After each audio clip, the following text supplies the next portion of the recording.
Crazy, wacky weapons. What would you like us to try in Schola Gladiatoria HEMA Club? And are they actually that wacky?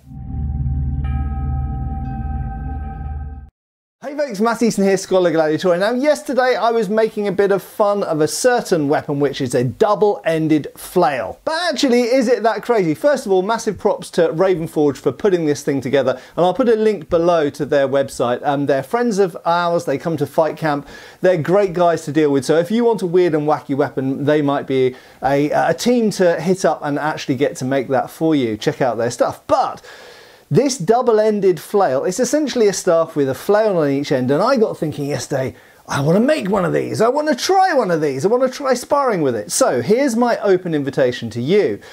Come up with some weird and wacky weapons that we are able to make sparring versions of, and we'll give them a go. I know that in recent months or even years, some people have ridiculed certain weapon combinations, double-ended swords and all kinds of stuff like that.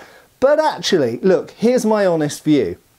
If you know how to use weapons, if you know how to use swords or staff weapons or knives, once you've trained with all of these things, as the people in my club, in HEMA clubs and in HEMA in general have done, you can pretty much turn your hand to any old object.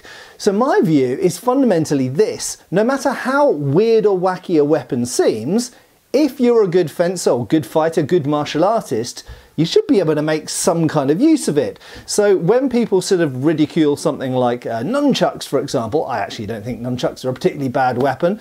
The fact is that if you are good with weapons, you can make that weapon work, and some things like that, like flails, like nunchucks, if you look at Dequitem and you look at the recent stuff that Dequitem's done with flails, really good fun by the way, you can see that there are some things that they can do which other things can't. So even if something overall is not a fantastic weapon, even if it seems like a stupid weapon, if you have good fighter plus some improvisation and some special options, you might be able to get some interesting results. So there we go, there's my open invitation to you, sort of bonus video on a Saturday evening as it were.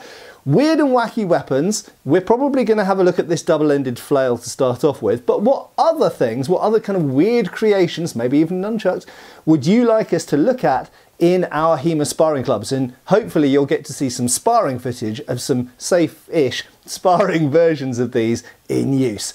Get posting down below. I'm really looking forward to seeing what you guys come up with.